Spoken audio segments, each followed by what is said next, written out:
18 juin, Proverbes chapitre 27, chapitre 28, chapitre 29. Ne te vante pas du lendemain, car tu ne sais pas ce qu'un jour peut enfanter. Qu'un autre te loue et non ta bouche, un étranger et non tes lèvres. La pierre est pesante et le sable est lourd, mais l'humeur de l'insensé pèse plus que l'un et l'autre. La fureur est cruelle et la colère impétueuse, mais qui résistera devant la jalousie? Mieux vaut une réprimande ouverte qu'une amitié cachée. Les blessures d'un ami prouvent sa fidélité, mais les baisers d'un ennemi sont trompeurs. Celui qui est rassasié foule aux pieds le rayon de miel, mais celui qui a faim trouve tout ce qui est amer. Comme l'oiseau qui erre loin de son nid, ainsi est l'homme qui erre loin de son lieu. L'huile et les parfums réjouissent le cœur et les conseils affectueux d'un ami sont doux.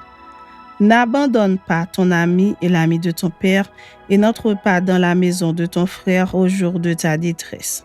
Mieux vaut un voisin proche qu'un frère éloigné. Mon fils, sois sage et réjouis mon cœur et je pourrai répondre à celui qui m'outrage. L'homme prudent voit le mal et se cache, les simples avancent et sont punis. Prends son vêtement, car il a cautionné autrui. Exige de lui des gages à cause des étrangers. Si l'on bénit son prochain à haute voix et de grand matin, cela est envisagé comme une malédiction. Une gouttière continue dans un jour de pluie et une femme querelleuse sont choses semblables. Celui qui la retient le vent et sa main saisit de l'huile. Comme le fer aiguise le fer, ainsi un homme excite la colère d'un homme. Celui qui soigne un figuier en mangera le fruit, et celui qui garde son maître sera honoré. Comme dans l'eau le visage répond au visage, ainsi le cœur de l'homme répond au cœur de l'homme. Le séjour des morts et l'abîme sont insatiables, de même les yeux de l'homme sont insatiables. Le creuset est pour l'argent et le fourneau pour l'or, mais un homme est jugé d'après sa renommée. Quand tu pilles l'incé dans un mortier, au milieu des grains, avec le bilan, sa folie ne se séparera pas de lui. Connais bien chacune de tes billes, donne des soins à tes troupeaux. Car la richesse ne dure pas toujours, ni une couronne éternellement. Le foin s'enlève, la verdure paraît et les herbes des montagnes sont recueillies. Les agneaux se tirent et les biches, le lait des chèvres suffit à nourriture, à celle de ta maison et à l'entretien de tes servantes. Chapitre 28. Le méchant prend la fuite sans qu'on le poursuive. Le juste a de l'assurance comme un jeune lion. Quand un pays est en révolte, les chefs sont nombreux. Mais avec un homme qui a de l'intelligence et de la science, le règne se prolonge. Un homme pauvre qui opprime les misérables est une pluie violente qui fait manquer le pain. Ceux qui abandonnent la loi louent le méchant, mais ceux qui observent la loi s'irritent contre lui. Les hommes livrés au mal ne comprennent pas ce qui est juste, mais ceux qui cherchent l'Éternel comprennent tout. Mieux vaut le pauvre qui marche dans son intégrité que celui qui a des voies tortueuses et qui est riche. Celui qui observe la loi est un fils intelligent, mais celui qui fréquente les débauchés fait honte à son père. Celui qui augmente ses biens par l'intérêt et l'usure les amasse par celui qui a pitié des pauvres. Si quelqu'un détourne l'oreille pour ne pas écouter la loi, sa prière même est une abomination. Celui qui égare les hommes droits dans la mauvaise voie tombe dans la fosse qu'il a creusée. Mais les hommes intègres héritent le bonheur. L'homme riche se croit sage, mais le pauvre qui est intelligent le sonde. Quand les justes triomphent, c'est une grande gloire. Quand les méchants s'élèvent, chacun se cache. Celui qui cache ses transgressions ne prospère point, mais celui qui les avoue et les délaisse obtient miséricorde. Heureux l'homme qui est continuellement dans la crainte, mais celui qui endurcit son cœur tombe dans le malheur. Comme un lion rugissant et un ours affamé, ainsi est le méchant qui domine sur un peuple pauvre. Un prince sans intelligence multiplie les actes d'oppression, mais celui qui est ennemi de la cupidité prolonge ses jours. Un homme chargé du sang d'un autre fuit jusqu'à la fosse, qu'on ne l'arrête pas. Celui qui marche dans l'intégrité trouve le salut, mais celui qui suit deux voies tortueuses tombe dans l'une d'elles. Celui qui cultive son champ est rassasié de pain, mais celui qui poursuit des choses vaines est rassasié de pauvreté. Un homme fidèle est comblé de bénédictions, mais celui qui a hâte de s'enrichir ne reste pas impuni. Il n'est pas bon d'avoir égard aux personnes, et pour un morceau de pain, un homme se livre au péché. Un homme envieux a hâte de s'enrichir et il ne sait pas que la disette viendra sur lui. Celui qui reprend les autres trouve ensuite plus de faveur que celui dont la langue est flatteuse.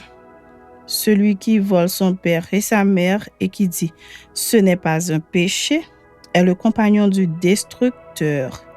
L'orgueilleux excite les querelles, mais celui qui se confie en l'Éternel est rassasié. Celui qui a confiance dans son propre cœur est un insensé, mais celui qui marche dans la sagesse sera sauvé. Celui qui donne aux pauvres n'éprouve pas la disette, mais celui qui ferme les yeux est chargé de malédiction. Quand les méchants s'élèvent, chacun se cache, et quand ils périssent, les justes se multiplient. Chapitre 29. Un homme qui mérite d'être repris et qui raidit le cou sera brisé subitement et sans remède. Quand les justes se multiplient, le peuple est dans la joie. Quand le méchant domine, le peuple gémit. Un homme qui aime la sagesse réjouit son père, mais celui qui fréquente des prostituées dissipe son bien. Un roi affermit le pays par la justice, mais celui qui reçoit des présents le ruine. Un homme qui flatte son prochain tend un filet sous ses pas. Il y a un piège dans le péché de l'homme méchant, mais le juste triomphe et se réjouit. Le juste connaît la cause des pauvres, mais le méchant ne comprend pas la science. Les moqueurs soufflent le feu dans la ville, mais les sages calment la colère. Si un homme sage conteste avec un insensé, il aura beau se fâcher ou rire, la paix n'aura pas lieu. Les hommes de sang haïssent l'homme intègre, mais les hommes droits protègent sa vie. L'insensé met en dehors toute sa passion, mais le sage la contient. Quand celui qui domine a égard aux paroles mensongères, tous ses serviteurs sont des méchants. Le pauvre et l'oppresseur se rencontrent, c'est l'Éternel qui éclaire les yeux de l'un et de l'autre. Un roi qui juge fidèlement les pauvres aura son trône affermi pour toujours. La verge et la correction donnent la sagesse, mais l'enfant livré à lui-même fait honte à sa mère. Quand les méchants se multiplient, le péché s'accroît, mais les justes contempleront leur chute. Châtie ton fils, et il te donnera du repos, et il procurera des délices à ton âme. Quand il n'y a pas de révélation, le peuple est sans frein, heureux s'il observe la loi. Ce n'est pas par des paroles qu'on châtie un esclave. Même s'il comprend, il n'obéit pas. Si tu vois un homme irréfléchi dans ses paroles, il y a plus à espérer d'un insensé que de lui. Le serviteur qu'on traite mollement dès l'enfance finit par se croire un fils. Un homme colère excite des querelles et un furieux commet beaucoup de péchés. L'orgueil d'un homme l'abaisse, mais celui qui est humble d'esprit obtient la gloire. Celui qui partage avec un voleur est ennemi de son âme. Il entend la malédiction et il ne déclare rien. La crainte des hommes tend un piège, mais celui qui se confie en l'Éternel est protégé. Beaucoup de gens recherchent la faveur de celui qui domine, mais c'est l'Éternel qui fait droit à chacun. L'homme inique est en abomination au juste, et celui dont la voie est droite est en abomination au méchant.